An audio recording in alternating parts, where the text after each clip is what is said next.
Miracle. Good day, beautiful soul family, and welcome back to Miracles Beneath the Surface.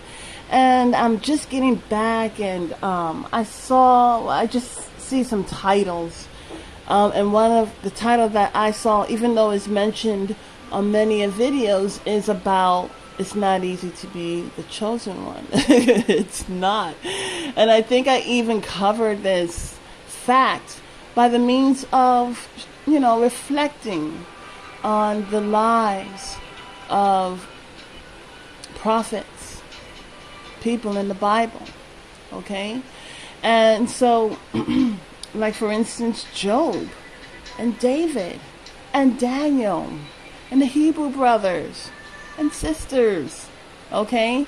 And the thing about it is not easy when you're the chosen one. It's not.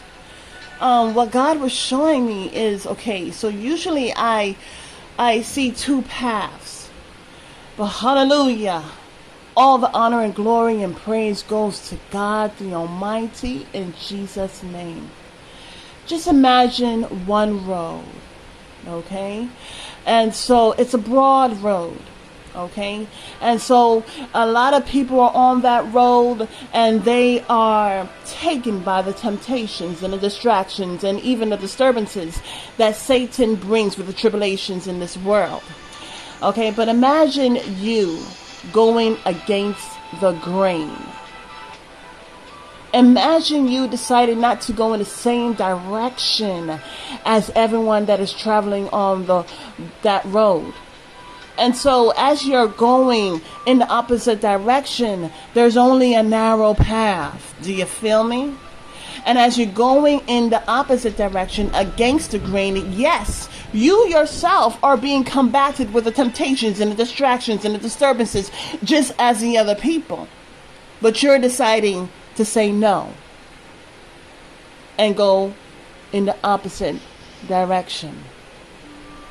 And that's that narrow path that the Lord brings. He said that even though you're tempted, I shall provide a way out, a way of escape. And that's that narrow path, even going against the grain. And it is not easy because you're going in the opposite direction of your friends and family and those who are falling to the temptations and disturbances and distractions of this world.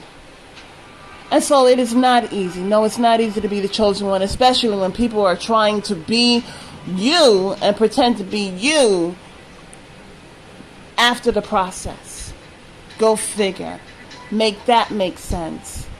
But you, beautiful soul family, my brothers and sisters, who choose to answer the call as you are being called and chosen to be proved. Hallelujah. As I was in the midst of my day, let me try to find it. The Lord showed me something and I wrote it down. Hold on one second. And here it goes. God validated us with birth. The Holy Spirit affirms with comfort.